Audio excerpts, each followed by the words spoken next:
শিলচরের বিভিন্ন এলাকায় অভিযান চালিয়ে 23 কুখ্যাত চোরকে আটক করেছে কাছাড় পুলিশ। গত পরশু রাতে এই অভিযানে ব্যাপক সাফল্য পেয়েছে police. Bureau report, Barak vision. বিগত কিছুদিন ধরে আমি লক্ষ্য কৰিছিলোঁ যে শিলচৰ চহৰ তথা ইয়াৰ ওচৰ চুবুৰীয়া যিবোৰ অঞ্চল আছে তাত চোৰৰ দৌৰাত্ম্য বহুত বেছি পৰিমাণে বৃদ্ধি হৈ গৈছিলে আৰু যোৱা মাহত কেইবাটাও ঘৰত চুৰিৰ ঘটনা সংঘটিত হৈছে আৰু ইয়াৰ এগেইনষ্টে আমি যোৱা পৰহি আৰু যোৱাকালি আমি বিশেষ অভিযান চলাইছিলোঁ। আমাৰ 4টামান পুলিচৰ গ্ৰুপ আমাৰ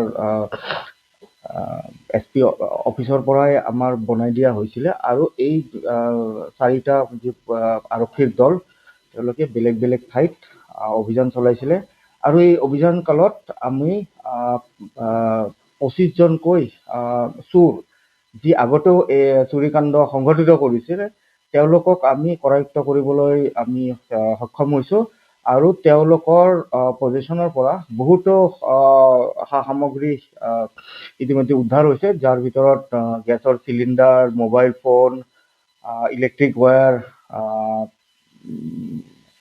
এলুমিনিয়াম আৰু ব্ৰঞ্জৰ তথা কপাৰৰ বহুত সৰঞ্জাম, যেনেকুৱা পূজাৰ সামগ্ৰী, যি বাচন বৰ্তন থাকে সেইবোৰ উদ্ধাৰ কৰা হৈছে আৰু ইতিমধ্যে সেই বস্তুবোৰ আমাৰ সদৰ থানাত ৰখা হৈছে আৰু মই সকলোকে মই এটা আপিল কৰিম যে তেওঁলোকৰ যদি কোনোবা বস্তু তেওঁলোকে আইডেণ্টিফাই কৰিব পাৰে তেনেহ'লে আমি তেওঁলোকক এইটো জিম্মা দিয়াৰ কাৰণে আমি সহায় কৰিম।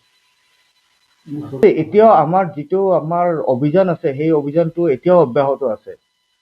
তো এনেকুৱা নহয় যে আমি এইটো কণ্টিনিউ চলি থাকিব। এতিয়ালৈকে কোনো আমাৰ গ'ল্ড তেনেকুৱাকৈ আমি উদ্ধাৰ এতিয়ালৈকে হোৱা নাই।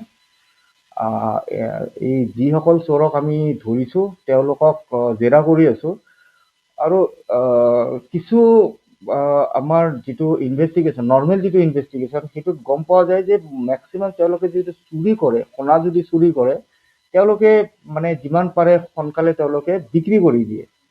তো আমি ইয়াত যিটো আমাৰ বেকৱাৰ্ড লিংকেজ আছে, যদি চাওঁ যে তেওঁলোকক জেৰা কৰি যদি চাওঁ যে তেওঁলোকে কোনো সোণ বা কেনেকুৱা কোনো অলংকাৰ তেওঁলোকে ইতিমধ্যে চুৰি কৰিছে আৰু যদি কোনো ব্যৱসায়ী, অসাধু ব্যৱসায়ী যদি সেই সোণা যদি তেওঁলোকে কিনে আৰু যদি আমাৰ ইনভেষ্টিগেশ্যনত ধৰা পৰে, আমি নিশ্চয় তেওঁলোকৰ ওপৰতো আমি ব্যৱস্থা গ্ৰহণ কৰিম।